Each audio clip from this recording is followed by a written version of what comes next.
Welcome to the Big Four Accounting Firms podcast, brought to you by big4accountingfirms.com and Big Four Accounting Firms YouTube channel. In today's podcast, we're going to be talking about new technology from PwC.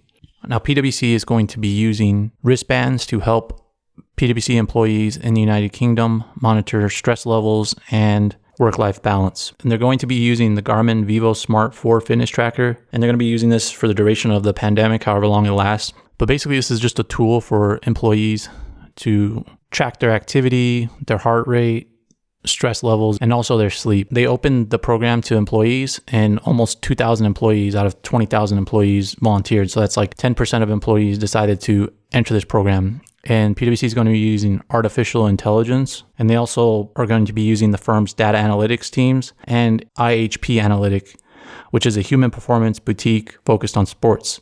And they're going to be analyzing the information that comes out of this. And basically what this is supposed to do is supposed to track employee stress levels, but it doesn't really say that there's going to be a plan that comes out of it. I'm sure PwC is going to use some of their other well-being programs to help people adapt. Like if you see that you're not getting sleep, your heart rate's going up, then they're going to use one of their therapy apps, because the Big Four accounting firms are opening up a lot of new apps to their employees for well-being, for work-life balance. Basically, they know you're going to be working around the clock if you work for them, so they don't want to have stress about you having stress, so they want you to manage your stress. But there's a lot of information out there about how these apps and tracking your sleep can cause you more stress because you're just constantly looking at your data, and if there's a blip in the data, then you get panicked and you're constantly worried about it. And I think this is cool, this initiative that they're doing, but I don't think it's really cool for managing stress, because there's a lot of things you need to do about managing your stress other than just tracking data. I think tracking data every day is good, but you need to look at it holistically and you need to be reasonable. And there's still a lot of information to come out about this well-being stuff.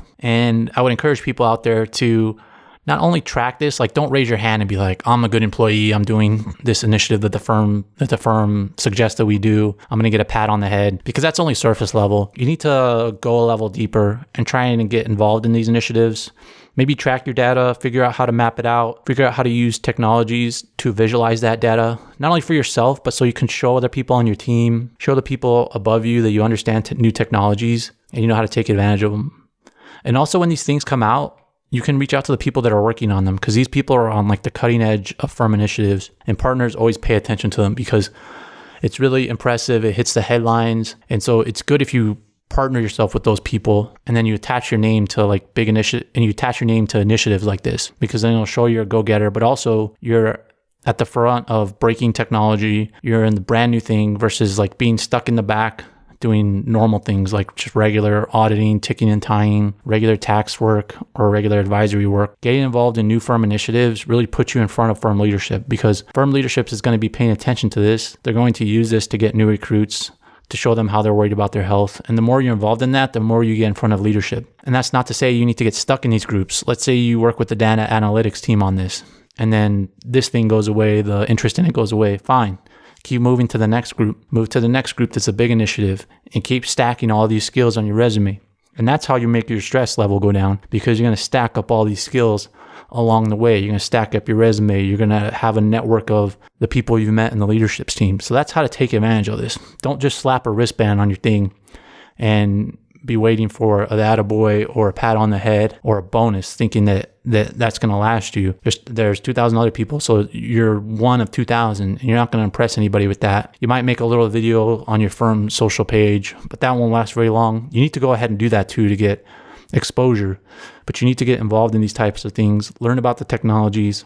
There's an outside firm that they're using right now. There's no reason they should continuously use that outside firm. You should get the skills and try and replace those firms. You should get the technology, try and impress the partners, show them all the things that can be done. Obviously, well-being is important, along with artificial intelligence and data, as we see from this article. Those are the things that are important out of this. So if you get involved in all of those initiatives, then those are the things that the Big Four accounting firms are constantly talking about. So that's how you future-proof your career, but that's also how you reduce your stress levels, because tracking a bunch of data isn't going to reduce your stress levels at the Big Four accounting firms. Of course, you have layoffs, pay cuts, and all that stuff to worry about.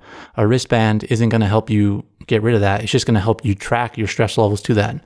But if you learn how that wristband is turning into data, and then how that data can be visualized and used to tell a story, then you can set yourself apart. So that's how you should look at this news story, take the good information out of it, and make an impact in your own career. So that's the update for today. To get all our future updates, make sure to subscribe to this podcast and subscribe to our YouTube channel.